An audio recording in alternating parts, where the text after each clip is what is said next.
అంబేద్కర్ గారు భారత రాజ్యాంగ నిర్మాత. తెల్లవారి లేస్తే ఆయన్ని స్మరిస్తాం.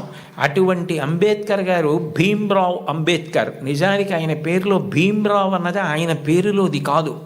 ఆయనకి చిన్నతనంలో ఒక్కొక్కసారి అన్నం తినడానికి ఇబ్బంది కలిగితే ఒక ఉపాధ్యాయుడు తాను తెచ్చుకుని మధ్యాహ్నం తినవలసిన భోజనంలోంచి కొంత భోజనాన్ని అంబేద్కర్ గారికి పెట్టి అంత ప్రేమతో చూశాడు. ఏ భీమ్రావ్ అన్న ఉపాధ్యాయుడు తనని అంత ప్రేమతో చూశాడో ఆ పేరు తన పేరులోకి కలుపుకున్నారు అంబేద్కర్ గారు. కలుపుకుని భీమ్రావ్ అంబేద్కర్ అని పెట్టుకున్నారు. మీరు కావాలంటే ఈ విషయాలు ఏపీజే అబ్దుల్ కలాం గారు ఇండామిటబుల్ స్పిరిట్ అని ఓ పుస్తకంలో ఎన్ని అద్భుత విషయాలు రాశారో అందులో ఇది కూడా ఉటంకించారు ఒకసారి ఒక సభలో. కాబట్టి గురువుని గౌరవించడం, అంబేద్కర్ గారిని గౌరవించడం అంటే అంబేద్కర్ గారు గురువుని ఎలా గౌరవించారు, టెండూల్కర్ తన గురువుని ఎలా గౌరవించాడు, గురువు పేరెత్తేటప్పటికీ ఈ దేశంలో ఎంత గౌరవాన్ని చూపించేవారు. ఎంఎస్ సుబ్బలక్ష్మి గారు చచ్చిపోతే కలాం గారు రాష్ట్రపతి భవన్ నుంచి చెన్నై వెళ్ళి, నా తల్లి, ఈ గడ్డ, నేను పుట్టిన ఈ దేశం, ఎంఎస్ సుబ్బలక్ష్మి ముగ్గురు నాకు తల్లు లేని పాడి మోశారు. అది సంస్కారం. వాళ్ళు చరిత్రలో మిగిలిపోయారు మహితాత్ములై. అంటే నేను చెప్పేది గురువుని గౌరవించడం అన్న మాట అంత గొప్పది. కలాం గారు అంత గొప్పవారయ్యారు. అంత గొప్పవారై రాష్ట్రపతి పదవి విడిచిపెట్టేసిన తర్వాత తిన్నగా పిల్లలకి పాఠం చెప్పడానికి వెళ్ళిపోయారు. ఈ దేశం పిల్లల గురించి ఆయనకి ఎంత ఆర్తో, మహానుభావుడు చిట్ట చివర గుండెపోటు వస్తుంటే కూడా పిల్లలకి మాట్లాడుతూ ఒరిగిపోయారు. అంతటి మహానుభావుడు పుట్టిన గడ్డ. అటువంటి కలాం గారు తన జీవితంలో అంత గొప్పవాడవడానికి కారణం ఒక గురువు అని రాసుకున్నారు. చిన్నప్పుడు కలాం గారు పాఠం వింటుంటే విమానం గురించి పాఠం చెప్పారు. శివసుబ్రహ్మణ్య అయ్యర్ అని ఆయన పాఠం చెప్పి పిల్లలందరిని అడిగారు, అర్థమైందా అని అడిగారు. కలాం గారు లేచి, నాకు అర్థం కాలేదు అన్నారు. గురువుగారి దగ్గర ధైర్యంగా ఉండాలి. మీ అమ్మగారెంతో, మీ నాన్నగారెంతో, మీ గురువుగారు అంతే. వాళ్ళ తర్వాత మీ గురించి అంత ప్రేమ చూపించేది ఆయనే. మీరు గొప్పవారై మీరు వృద్ధిలోకి వస్తే అంత సంతోషపడిపోయేది ఆయనే. ఆ గురువుగారు అర్థం కాలేదా అన్నారు. ఇంకో 2-3 పిల్లలు లేచి అర్థం కాలేదన్నారు. సరే, అందరూ పిల్లలు సాయంకాలం సముద్ర తీరానికి రండి అన్నారు. రామేశ్వరంలో ఆ రోజుల్లో చదువుకునేవారు చిన్నప్పుడు కలాం గారు. రామేశ్వరం సముద్రపుటుడు ఉంది. అందరూ సముద్రపుటుడికి వెడితే ఒక పక్షి ఎలా ఎగురుతుందో, గాలిలో ఎలా వెడుతుందో, తిరగవలసి వస్తే కంఠం తోకని ఆధారం చేసి ఎలా తిరుగుతుందో, ఎలా దిగుతుందో పక్షిని చూపిస్తూ పాఠం చెప్పారు. అది ఆ పక్షిని చూస్తూ విన్న చిన్ని కలాం గారి మనసులో ఏరోనాటికల్ ఇంజనీరింగ్ మీద బీజాలు పడ్డాయి. వెళ్ళి గురువుగారిని అడిగారు, నాకు ఇలా అవ్వాలంటే ఏం చెయ్యాలని. నువ్వు ఏరోనాటికల్ ఇంజనీరింగ్ చదవాలి, మెడ్రాస్ ఇన్స్టిట్యూట్ ఆఫ్ టెక్నాలజీలో చేరాలి, నువ్వు బాగా చదవాలన్నారు. న్యూస్ పేపర్లు పట్టుకెళ్ళి, అది కూడా ఎక్కడో తీసుకుని కాదు, వెళ్ళిపోతున్న ట్రైన్లోంచి పేపర్లు విసిరేస్తే ఆ బండిల్ తీసుకుని న్యూస్ పేపర్లు సైకిల్ కట్టుకొని ప్రతి ఇంటికి పట్టుకెళ్ళి న్యూస్ పేపర్లు ఇచ్చి చదువుకున్నారు అబ్దుల్ కలాం గారు. మీలో చాలామంది పిల్లలకి తల్లిదండ్రులు తమ రక్తాన్ని డబ్బుగా మార్చి సౌకర్యాలు ఇచ్చి చదివిస్తున్నారు. మహాత్ముల యొక్క జీవిత చరిత్రలు చదవండి. కేవలం మీ పాఠ్యపుస్తకాలు చదవద్దని నేను అనను. మీ యొక్క పాఠశాలల్లో, గ్రంథాలయాల్లో ఆటోబయోగ్రఫీసు, బయోగ్రఫీసు పెట్టించుకోండి. మీ టీచర్స్ని అడగండి, ఎంత సంతోషిస్తారో. అంతవరకు ఎందుకు, ఇంకొకసారి ఏ నెల్లూరులోనో సభ చేసినప్పుడు తప్పకుండా నేను కూడా ఇలాంటి సభల్లో 1-2 జీవిత చరిత్రలు బహూకరించడానికి ప్రయత్నిస్తాను. ఎందుకనంటే అవి మనని చెక్కుతాయి. కలాం గారు అంత గొప్పవాడయ్యాడంటే ఒక గురువు కారణం. మీరు కలాం గారు వ్రాసుకున్న పుస్తకాలు చదవండి. ఆయనకి టీచర్ అన్న మాట వస్తే ఈ cannot resist himself without developing a single sentence into A paragraph. ఒక సెంటెన్స్లో చెప్పవలసిన దాన్ని పారాగ్రాఫ్గా చెప్పకుండా ఆయన ఉండలేరు. ఆయన ఈ లైట్ వెయిట్ భూమికి దగ్గరగా ఎగిరేటటువంటి విమానాన్ని డెవలప్ చేయవలసి వచ్చినప్పుడు సరిగ్గా చేయలేకపోతే కోపం వచ్చి ప్రొఫెసర్ శ్రీనివాసన్ అని శుక్రవారం మధ్యాహ్నం పిలిచి సోమవారం పొద్దున్నకి చూపించకపోతే నీ స్కాలర్షిప్ ఆప్ చేస్తానన్నారు. టిఫిన్ తినలేదు, స్నానం సరిగ్గా చేయలేదు, భోజనం ఏం చేశారో తెలియదు, రాత్రింబవళ్ళు వర్క్ చేశారు. సోమవారం పొద్దున్నే ఆ టెన్నిస్ ఆడుకుని ప్రొఫెసర్ శ్రీనివాసన్ వెళ్ళిపోతూ హాస్టల్ రూమ్లో కలాం ఏం చేస్తున్నాడని తొంగి చూశారు.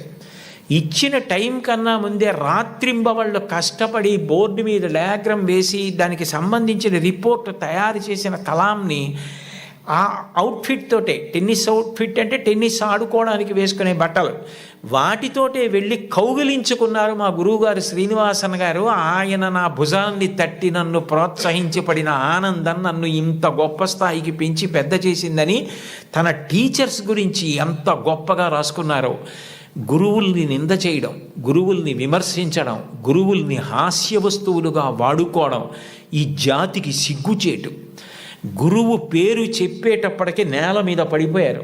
రామాయణంలో అంతటి రాముడు విశ్వామిత్రుడి పిలిస్తే దగ్గరికి వెళ్ళి నిలబడి ఇమౌస్మ మునిషార్దూల కింకరౌ సముపస్థితౌ ఆజ్ఞాపయ యథేష్టం వై శాసనం కరవామకిం అన్నాడు. గురువుగారు లోకంలో ఎవరు చెప్పినా సలహా, మీరు చెప్తే మాత్రం ఆజ్ఞ. గురువుగారు చెప్తే ఆజ్ఞ, అందులో నేను తలపెట్టను. ఈ పని చేసి పెడతావా అని ఇప్పుడు అడక్కండి, ఈ పని చెయ్యరా రామా అనండి, నేను మీ కింకరుణ్ణి గురువుగారు అన్నాడు. ఇది ఈ జాతి నేర్పినటువంటి విషయం. మీరు ఏ మహాత్ముణ్ణి తీసుకోండి, టంగుటూరి ప్రకాశం పంతులు గారు జీవిత చరిత్రలో వ్రాసుకున్నారు. డబ్బు కట్టలేక కష్టాలు పడి ఇతర పనులు చేస్తూ రోజు పాఠం వినలేకపోయిన పిల్లల్ని ఆ రోజుల్లో సుందర శివయ్య గారని ఒక హెడ్ మాస్టర్ ఇంటికి తీసుకెళ్ళి కూర్చోపెట్టుకుని పాఠాలు చెప్పి వృద్ధిలోకి తెచ్చారు. ఆయన కారణం నేను వృద్ధిలోకి రావడానికని రాసుకున్నారు. ఆయన నడక అలా ఉండేది, ఆయన ప్రవర్తన అలా ఉండేది, ఆయన పాఠం చెప్తే అలా ఉండేదని పక్కనే గుంటూరులో మాజేటి గురవయ్య పాఠశాల అన్న పాఠశాలలో నరసయ్య గారని ఆయన చెప్పిన పాఠాలు, ఆయన వ్యవహరించిన తీరు నన్ను అంత ప్రభావితుణ్ణి చేశాయని మహానుభావుడు ఆయన నోరి దత్తాత్రేయుడు గారు తన జీవిత చరిత్రలో రాసుకున్నారు. గురువులు మనిషిని చెక్కుతారు, ఒక శిలలోంచి శిల్పాన్ని చెక్కుతారు. ఓ సరస్వతీదేవి విగ్రహాన్ని ఒక రాయి తీసుకొచ్చి చెక్కితే శిల్పి దాని మీద ఎక్కి కూర్చుని చెక్కుతాడు. కళ్ళు చెక్కేటప్పుడు చిట్ట చివర ఎంతో జాగ్రత్తగా చెక్కుతాడు. ఉలిని పెట్టి సుత్తి పెట్టి కొడతాడు. ఆఖరణ దానికి అధివాసాలు చేసి గుళ్ళోకి తీసుకొచ్చి ప్రతిష్ఠ చేస్తారు. ప్రతిష్ఠ చేసిన తర్వాత చెక్కిన శిల్పి కూడా నమస్కారం చేస్తాడు. ఆ శిల్పి చెక్కాడు కాబట్టి మన అందరి ఆర్తి తీర్చుకోవడానికి ఆ మూర్తి ముందు నిలబడి నమస్కరిస్తున్నాం. ఈ సమాజంలో గౌరవింపబడిన మహనీయులందరూ గురువులు చెక్కిన శిల్పాలే, అది వాళ్ళే వ్రాసుకున్నారు. గురువుని గౌరవించడం అన్నది అంత గొప్ప ఈ జాతిలో. తల్లిని గౌరవించండి, తండ్రిని గౌరవించండి, మీ తోబుట్టువుల్ని ప్రేమగా చూడండి, మీ తోటివారిని ప్రేమించండి, గురువుల్ని గౌరవించండి. మీరు నైతిక విలువలతో మీరు మీ వీధిలో ఉంటే ఆయన మా వీధిలో ఉన్నాడని వీధిలో వాళ్ళు పొంగిపోవాలి. మీరు కుటుంబంలో ఉంటే వాడు మా అన్నయ్య, మా తమ్ముడు, మా కుటుంబ సభ్యుడు, నా కొడుకు అని తల్లిదండ్రులు పొంగిపోవాలి. మా ఊరి వాళ్ళు పొంగిపోవాలి, దేశం పొంగిపోవాలి. అంతటి వారు అయి తీరుతారు. అందుకేనేమో వయసు రీత్యా, అనుభవం రీత్యా జీవితంలో ఎన్నో విషయాలు ఎన్ని వేల మందితోనో సమన్వయమైనటువంటి అంత అనుభవంతో, అంత ఆర్తితో మీ అందరూ వృద్ధిలోకి రావాలని, కేవలం చదువు కాదు దానితో పాటు మీకు నైతిక విలువలు అందాలని, మీరు మంచి పిల్లలని పేరు తెచ్చుకోవాలని ఎంతో తాపత్రయపడి ముఖ్యమంత్రి గారు నిజానికి నేను ఎక్కడో నెల్లూరులో ఉంటే నాకు ఫోన్ చేసి మీరు ఈ పని చేసి పెట్టాలి అని అడిగితే నేను ఎక్కువ ఆధ్యాత్మిక ప్రవచనాల మీద ఆసక్తి చూపిస్తాను. కానీ ఆయన అంత ఆర్తిగా అడిగినప్పుడు పిల్లల కోసం నేను చెయ్యగలిగినది చేసి పెడదామని తప్పకుండా చేస్తానండి అని వారిని గౌరవంగా కలిసినప్పుడు వారు నాకు మొట్టమొదట కోరినది ఏది అంటే, కుటుంబ విలువల గురించి తప్పకుండా చెప్పండి కోటేశ్వరరావు గారు. ఇంట్లో తల్లిని, తండ్రిని, గురువుని, తోబుట్టువుల్ని గౌరవిస్తే పిల్లలు మంచి వాళ్ళు అవుతారు. పిల్లలు మంచి వాళ్ళైతే వాళ్ళు మంచి పేరు తెచ్చుకుంటే, వృద్ధిలోకి వస్తే, దురలవాట్లకి దూరంగా ఉంటే అంతకన్నా మీకు కానీ నాకు కానీ ఏం కావాలి? అందుకని ఇది మీరు చేసి పెట్టాలి అన్నారు. ఆ స్థాయిలో ఉన్న వ్యక్తి నిజానికి అంత బతిమాలి అడగక్కర్లేదు. అంటే ఆయనకి మీ మీద ఎంత తాపత్రయం ఉందో అర్థం చేసుకోండి. నిజానికి నేను ఈ పదవి ఏ గౌరవం కోసం కానీ, ఈ పదవి ఏదైనా ప్రయోజనం కోసం కానీ నేను స్వీకరించినది కాదు. ఒక రాష్ట్రాన్ని నడిపించే వ్యక్తి అంత తాపత్రయపడ్డారు. నేను దానికి ఏమాత్రమైనా ఉపయోగపడితే అంతకన్నా నాకు సంతోషమే ఉంటుంది. కోన శశిధర్ గారితో మాట్లాడుతూ నేను అన్నాను, నేను ఆఖరి 10 ఓవర్స్ ఆడుతున్నానండి, నాకు 66 ఏళ్ళు వచ్చాయి, ఇంకొక 10 ఏళ్ళు మహా అయితే ఇంత స్వేచ్ఛగా సమాజంలో తిరిగి చెప్పగలనేమో. ఈ సమయం నేను పిల్లలకి కొంత కేటాయించి చేయగలిగితే నాకు అంతకన్నా ఆనందం ఏముంటుంది అని ఒప్పుకున్నాను. కాబట్టి నేను చెప్పిన ప్రతి మాట నా గుండెల్లోంచి వచ్చింది తప్ప నా నోట్లోంచి వచ్చింది కాదు. కాబట్టి మీ అందరూ చక్కగా క్రమశిక్షణతో వృద్ధిలోకి వచ్చి మంచి పేరు ప్రఖ్యాతులు తెచ్చుకోవాలని నేను త్రికరణ శుద్ధిగా శారదామాత పాదార విందములకు శిరసు తాటించి సాంజలిబంధకంగా నమస్కరిస్తూ, ఇంత గొప్ప సదస్సులో పిల్లల కోసం ఇంత ఆర్తితో ఏర్పాటులు చేసిన చోట మాట్లాడడానికి అవకాశం ఇచ్చిన పెద్దలందరికీ నా హృదయపూర్వక కృతజ్ఞతలు ఆవిష్కరిస్తూ స్వస్తి.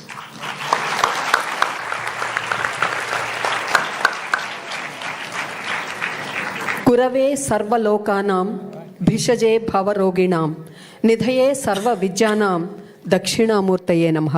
సాక్షాత్తు దక్షిణామూర్తిలాగా మరి ఇప్పటి వరకు మనందరికీ అనేక విలువలు బోధించినటువంటి గౌరవనీయులు బ్రహ్మశ్రీ వారికి ఒక్కసారి లేచి నిలబడి కరతాళధ్వలతో అభినందనలు, నమస్సులు తెలియచేసుకుందాం. వారు ఇంత చక్కటి ప్రసంగాన్ని, ఇంత మంచి విలువలను తరతరాల కోసం అందించినటువంటి ఈ చిన్నారులు ఖచ్చితంగా గుర్తుపెట్టుకొని ముందు తరాలకు అందిస్తారు.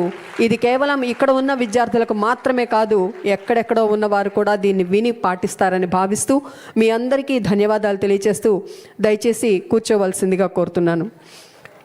విలువలు లేని జీవితం కలువలు లేని కాసారం లాంటిది, అంటే కలువలు పూయని చెరువు లాంటిది. ఇది పిల్లల కోసం నేను చెప్తున్నాను. ఇక మరి ప్రస్తుతం ఒక మహా తుఫాన్ లాంటిది ఒక ప్రశ్న. ఏదైనా ఒక ప్రశ్న మనకు వస్తే ఖచ్చితంగా దానికి జవాబు వెతుక్కునే వరకు ఎదురు చూస్తూనే ఉంటాం. మరి అటువంటి ప్రశ్నోత్తరావళి ఇప్పుడు గౌరవనీయులు బ్రహ్మశ్రీ చాగంటి కోటేశ్వరరావు గారితో, అలాగే మరి గౌరవనీయ మంత్రివర్యులు ఇన్ఫర్మేషన్ టెక్నాలజీ మరియు మన మానవ వనరుల అభివృద్ధి శాఖ మంత్రులు గౌరవనీయులు శ్రీ నారా లోకేష్ గారితో పిల్లలు ప్రసంగించబోతూ ఉన్నారు. వారి ప్రశ్నలను వాళ్ళు ఇప్పుడు సంధించబోతూ ఉన్నారు. ఎంతమంది సిద్ధంగా ఉన్నారమ్మా ప్రశ్నలు అడగటానికి? ఎవరెవరు ఉన్నారు ఒక్కసారి చేతులు ఎత్తండి చూద్దాం. Very good. సరే, ప్రశ్నలు అయితే ఉన్నాయి, మీరు ముందే మాకు చెప్పారు. శ్రీమతి స్వర్ణ భారతి గారిని వారిని ప్రశ్నలకు సిద్ధం చేయవలసిందిగా కోరుతూ, పిల్లలు మీ పేరు చెప్పుకోండి.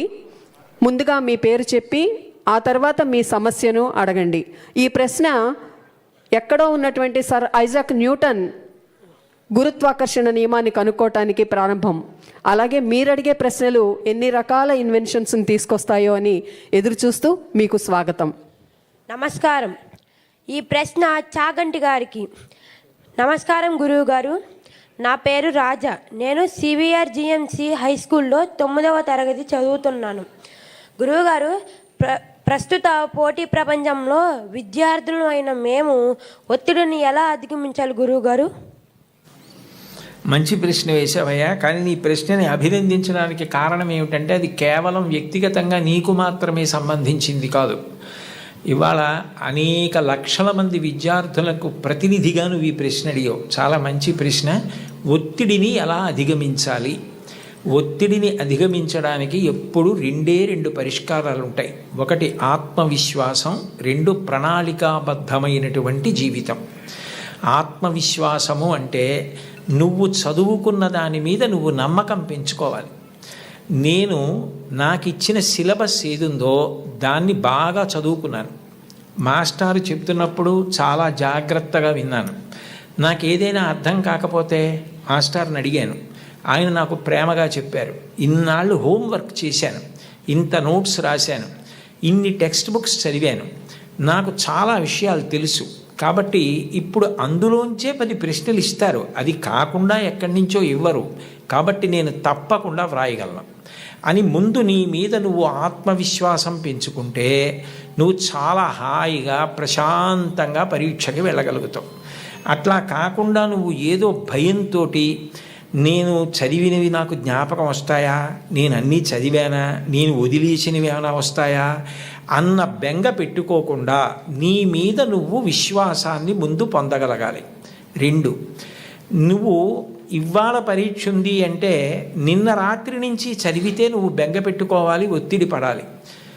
ప్రతిరోజు కూడా నువ్వు ప్రణాళికాబద్ధంగా నేను ఇన్ని గంటలకి నిద్ర లేవాలి అంటే ఖచ్చితంగా అన్ని గంటలకి నిద్ర లేవాలి. నరేంద్ర మోడీ గారి తండ్రి చెప్పులు వేసుకుని వెళుతుంటే టక్ టక్ టక్, ఆయనే వాడినటువంటి శబ్దం ఇది ఇంటర్వ్యూలో, టక్ టక్ టక్ అన్న శబ్దం వినపడితే గడియారాలు దిద్దుకునేవారట. 4:30 మోడీ గారి తండ్రి వెళుతున్నారని చెప్పి, దామోదర్ గారు వెళుతున్నారని చెప్పి. అంటే అంత ఖచ్చితంగా సమయపాలన అలవాటు కావాలి.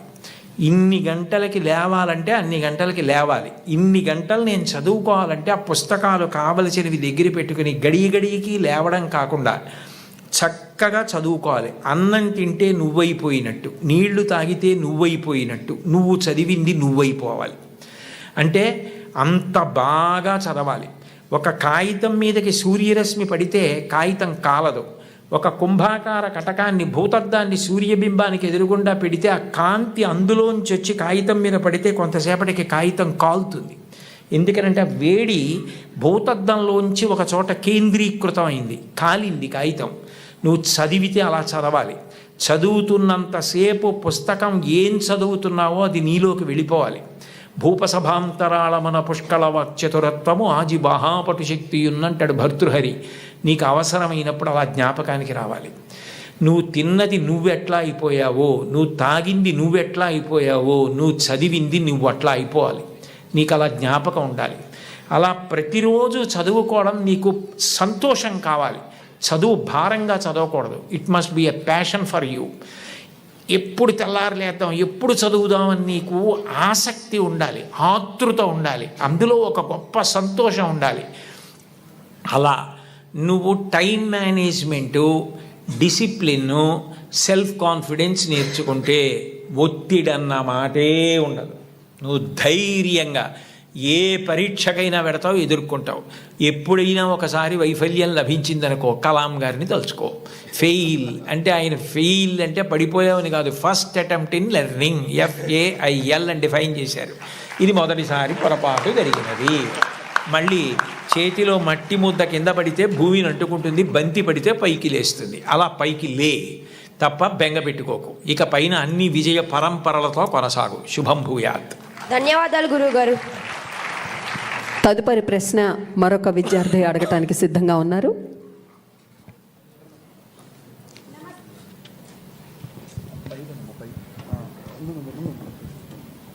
హలో, నమస్కారం గురువుగారు. నా పేరు నాగదుర్గారాణి. నేను KSRZP గర్ల్స్ హై స్కూల్లో 10వ తరగతి చదువుతున్నాను.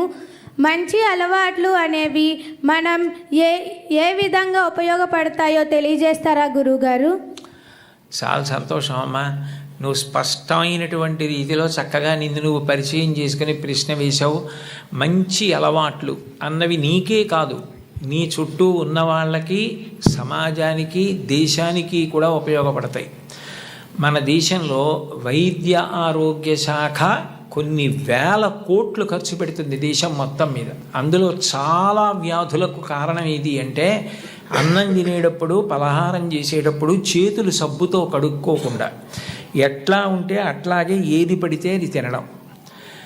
2, చాలా కాలం నిలవ ఉన్న పదార్థాలు కేవలం నాలుకకు రుచిగా ఉన్నాయి కదా అని తినడం. అట్లా కాకుండా మనం తిన్నది మనలోకి వెళ్ళి మన శరీరాన్ని నిర్మాణం చేస్తుంది అని దాని విలువ తెలుసుకున్నప్పుడు నువ్వు ఆరోగ్యంగా ఉండడం చాలా చాలా ముఖ్యం. శరీరమాద్యం ఖలు ధర్మ సాధనం. ఇది బాగుండకపోతే నువ్వేం చేయలేవు. దీనితో వ్యాయామం చేయడం, తినేటప్పుడు చేతులు కడుక్కోవడం, కాళ్ళు కడుక్కోవడం, స్నానం చేయడం శుభ్రంగా, నీ మేజోళ్ళు నువ్వే ఉతుక్కోవడం అలవాటు చేసుకున్నావు అనుకో, నీకు వేళ్ళకి వ్యాయామం ఉంటుంది. 2 మాసిపోతే ఎంత కష్టమో మీ అమ్మగారికి అవి ఉతకడం నీకు అర్థం అవుతుంది. రాజగోపాలాచారి గారు ఇంకా చనిపోవడానికి నెలలాళ్ల ముందు వరకు తన జేబు రుమాలు తాను ఉతుక్కునేవారు. ఎందుకంటే చేతులకు పట్టు ఉంటుందని. నీ బట్టలు నువ్వు ఉతుక్కోవడం ఇటువంటివి నేర్చుకున్నావనుకో, అవి మంచి అలవాట్లు. దానివల్ల నీకే కాదు, నీకు జ్వరం వచ్చిందనుకో, అమ్మ దేవుడి దయవల్ల నీకు రాకూడదు, కానీ వచ్చిందనుకో, వస్తే మీ నాన్నగారు సెలవు పెట్టి నిన్ను వైద్యుడి దగ్గరికి తీసుకెళ్ళాలి. మీ అమ్మగారు పనులన్నీ మానుకుని నీ దగ్గర కూర్చోవాలి. నువ్వు ఆరోగ్యంగా ఉంటే నీకే కాదు, సమాజానికి, ప్రభుత్వానికి, వైద్యశాలకి, అందరికీ ఉపకారం చేసిన దానివి అవుతావు.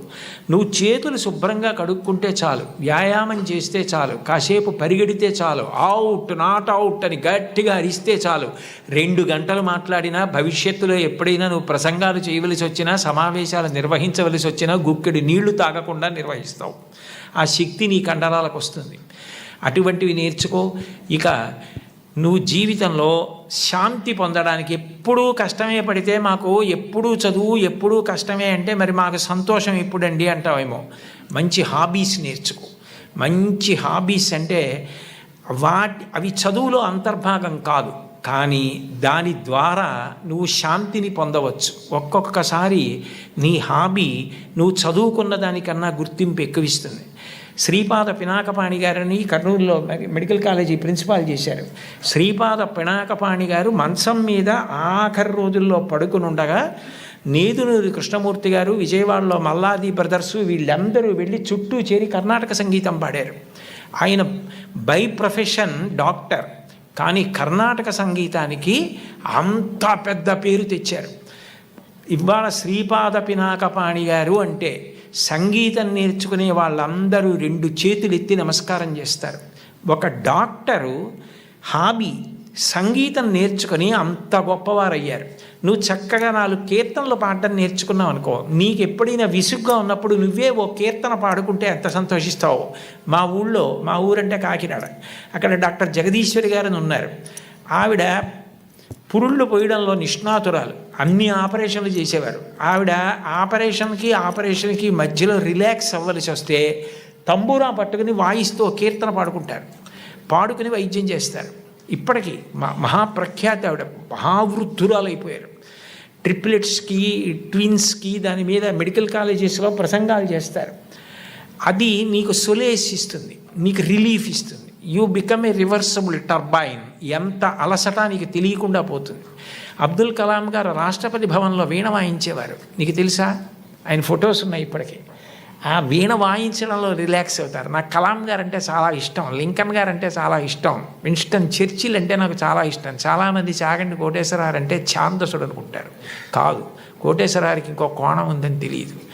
కాబట్టి ఓ టెన్నిస్ ఆడు, కాసేపు పరిగెత్తు, కాసేపు ఖోఖో ఆడు, బొమ్మలు గీయడం నేర్చుకో. నీలో ఉన్న ఇన్స్టింక్ట్ నీకు తెలుస్తుంది. నీకు ఏది ఇష్టమని అనిపిస్తోందో అది చేయడం ప్రారంభం చెయ్యి. నువ్వు విశ్రాంతి పొందుతావు, పేరు వస్తుంది, ప్రఖ్యాతి వస్తుంది. ఓ భాగవతం చదువు, ఓ రామాయణం చదువు, వాటి గురించి మంచి మంచి పుస్తకాలు చదువు, వాటి గురించి పిల్లలతో మాట్లాడు. అట్లాంటి హాబీస్ ఇన్కల్కేట్ చేసుకో. నీకు ఉపయోగం, నీ చుట్టూ ఉన్న పిల్లలు కూడా నీ వల్ల ఇన్ఫ్లుయెన్స్ అయ్యి అలా చేయడం నేర్చుకుంటారు. ఏమ్మా? శుభం భూయాత్. ధన్యవాదాలు సార్. నిజంగా ఈ పిల్లలు అడుగుతున్నటువంటి ఈ ప్రశ్నలు కేవలం ఆ జవాబులు వాళ్ళకి మాత్రమే కాదు, మనందరికీ కూడా ఎంతో సంతృప్తిని, సంతోషాన్ని, ఆలోచనను కలిగిస్తున్నందుకు పిల్లలకు కూడా కృతజ్ఞతలు తెలియజేస్తూ తదుపరి ప్రశ్న అడగవలసిందిగా కోరుతున్నాను.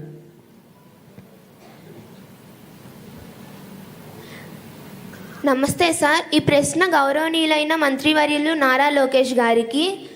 మీ లైఫ్లో మిమ్మల్ని ఇన్స్పైర్ చేసిన పర్సన్ ఎవరు?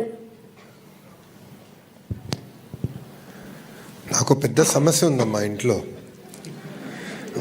అందరూ ఇన్స్పైరింగ్ పర్సనాలిటీసే. మా తాతగారి దగ్గర నుంచి నాన్నగారి వరకు అందరూ నన్ను ఇన్స్పైర్ చేసిన వారు. ప్రపంచవ్యాప్తంగా చూస్తే లీ కువాన్ యూ అని ఒక గొప్ప వ్యక్తి నేను చూసి ఇన్స్పైర్ అయ్యా.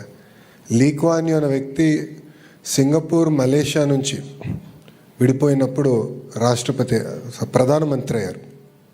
ప్రధానమంత్రిగా ఒక మత్స్యకార గ్రామాన్ని ఈరోజు ఒక అగ్ర దేశానికి ఎట్లా తీర్చిదిద్దారు, ఆర్థికంగా కాకుండా సమాజంలో కావాల్సిన విలువలు, అంటే అన్ని కులాలు మతాలకు చెందిన వారు కలిసికట్టుగా ఎలా ఉండాలి, సోషల్ హార్మనీ అనేది ఎలా ఏర్పడితే బాగుంటుందని ఆయన చేసి చూపించినవారు.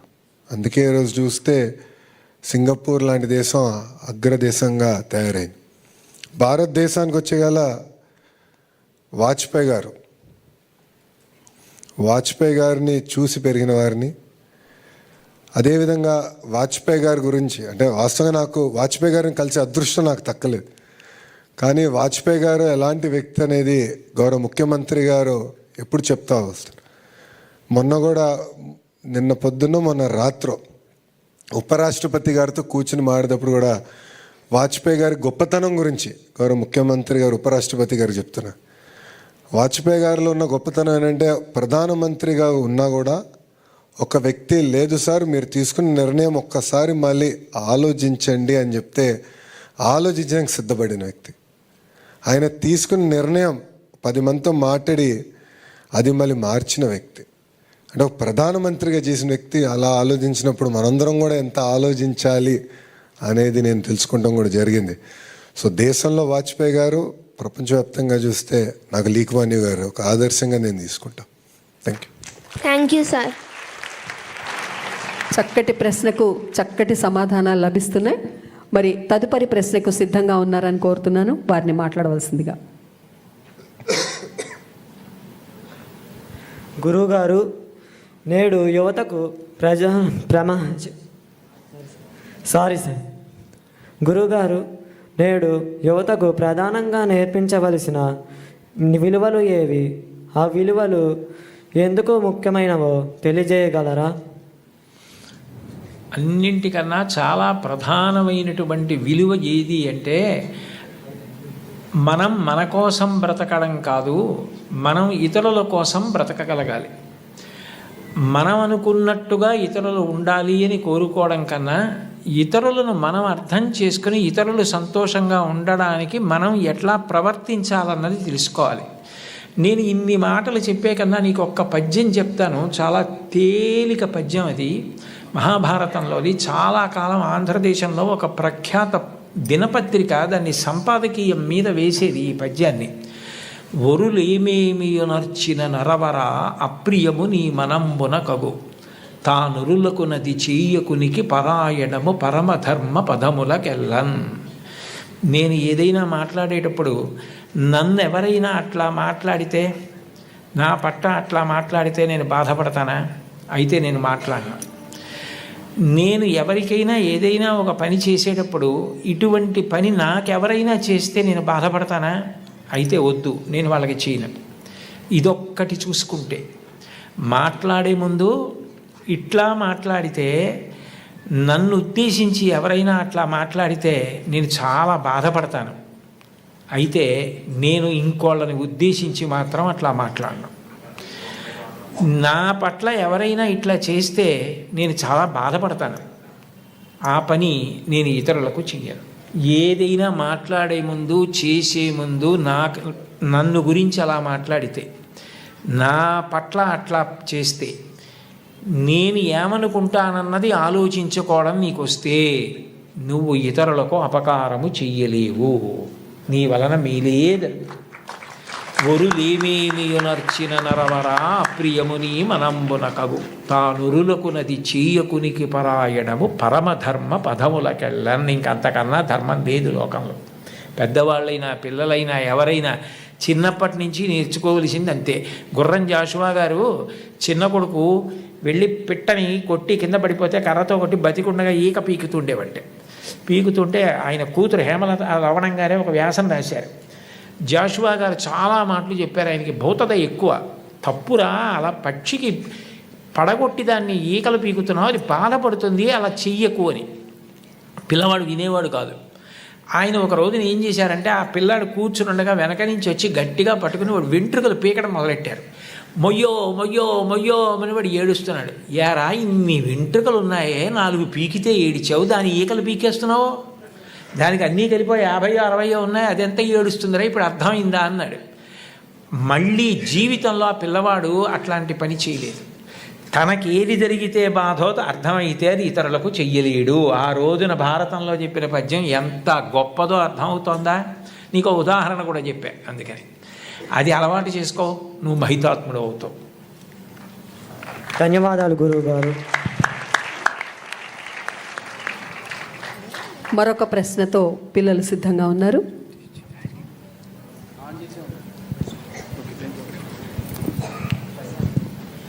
నమస్కారం గురువుగారు.